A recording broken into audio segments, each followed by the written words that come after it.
존댓말 하지 말라고. 이거. 어렵네. 이번에는 안양시에서 활동하고 있는 장민수 씨를 모셨습니다. 반갑습니다.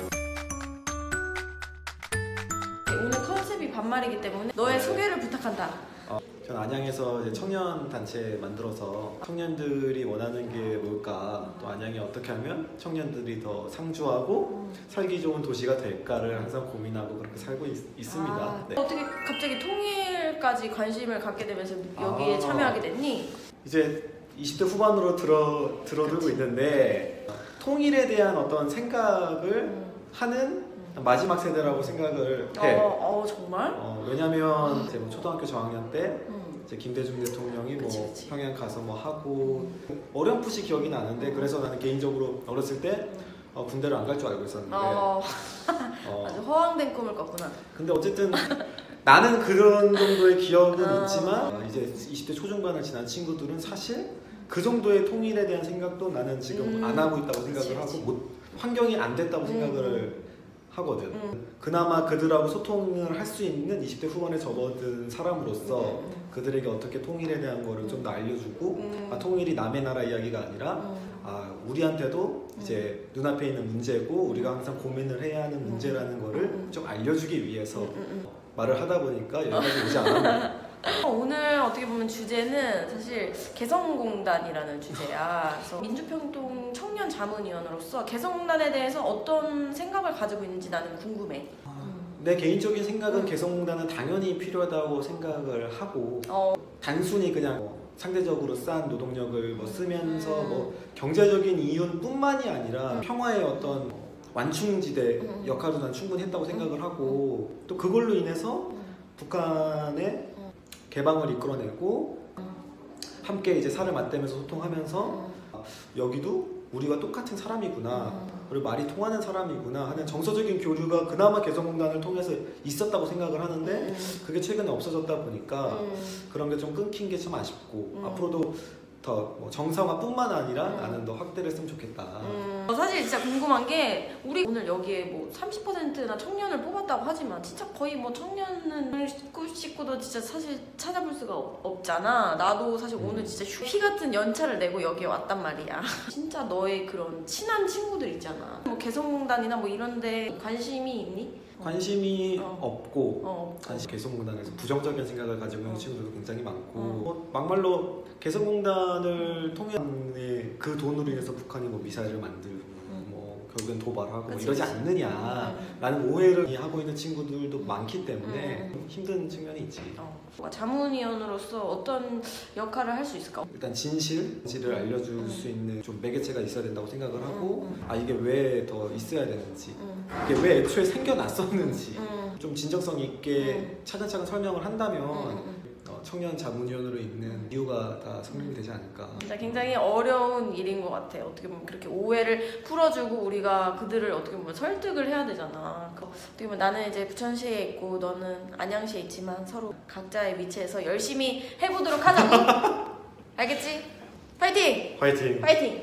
파이팅! 안녕! 안녕하세요. 아시다시피 이번 컨셉은 반말 인터뷰이기 때문에 이제 사하나 너한테 반말로 할게. 괜찮겠니? 괜찮지. 너의 소개를 먼저 해줬으면 좋겠어. 저는 지금 안양시에서 민주평통 자문위원으로 활동하고 있는 신사환이라고 합니다. 아니 반말로 해달라니까. 맞네. 다시 할게요. 너 보고 해, 여기 보고 해? 아니 여기 보고 하세요. 나는 일단 풍사단이라는 단체에서도 청년 조직 활동을 하고 있고 개인적으로는 독서 모임을 통해서 남녀가 만날 수 있는 청년들이 만날 수 있는 장을 책을 통해서 하고 싶어서 그런 사업을 준비하고 있어. 거의 이제 독서 모임을 빙자한 합법적인 미팅이구나. 불법적인 미팅도 있지. 그 사안이는 그런 책에 관심이 있는데 어떻게 하다가 이렇게 민주평화통일자문위원회 이렇게 또 지원을 하게 됐니? 나는 원래 중학교 때부터 통일에 대해 좀 관심이 있었는데 나 중학교 2학년 때 그 사건이 하나 있었어. 미선이 효순이 사건 그런 일련의 과정을 보면서 나는 좀 우리나라가 제 목소리를 내지 못하는 거에 대해서 왜 그럴까 생각을 하다가 우리나라가 힘이 없어서 그렇다. 우리나라가 힘을 가지려면 어떻게 해야 될까? 그래서 통일이 되면 좀 더 부강한 대한민국이 되지 않을까? 그런 생각을 갖고 통일에 대한 관심을 갖고 있다가 이번에는 좀 정부랑 관련이 있는 곳에 가서 개인적으로 더 공부도 하고 또 앞서 활동하고 있는 선배님들도 많이 계시니까 그분들을 보면서 더 배우자 이런 생각으로 면을 하게 됐지. 오늘의 사실 우리가 다뤄볼 주제는 개성공단에 대한 주제야. 개성공단이라는 게 되게 기회가 될 수도 있는데 왜 우리 청년들이 반대를 하는 이유는 뭐라고 생각하니 혹시?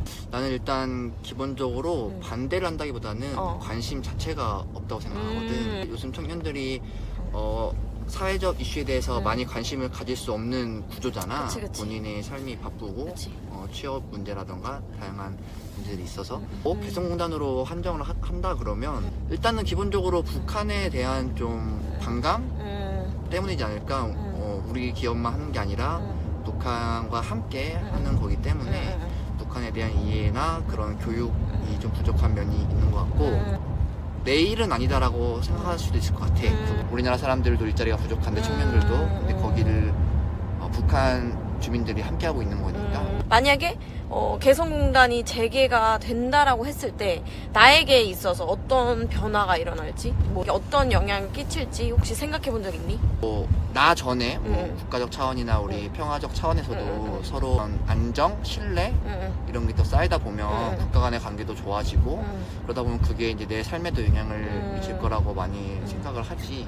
그렇게 남과 북이 함께 할 수 있는 공간이 많이 열리다 보면 나를 비롯한 청년들이 많이 또 진출할 수 있는 장이 열릴 거라고 생각을 해. 아까 말한 내가 하려고 하는 독서 모임 또 컨셉이 청년들이 요새 연애하기 힘들고 결혼하기 힘들고 사람 만날 수 있는 공간은 없고 그런 문제를 해결하기 위해 만든 독서 모임이기도 한데 그런 것들을 또 북한에 가서도 할 수 있고 남한에 또 북한 사람들이 올 수도 있고 그치. 그런 것도 나중에 재밌지 않을까라는 그런 날이 오기 위해서 우리의 역할이 굉장히 필요할 거라고 생각이 드는데 어떤 험난한 길이 펼쳐질지 모르겠지만 우리 함께 힘내보자고. 화이팅! 화이팅! 자, 오늘 이렇게 인터뷰에 응해줘서 고맙고 좋은 얘기 많이 해줘서 고맙다. 수고했어. 그럼 안녕! 안녕! 네.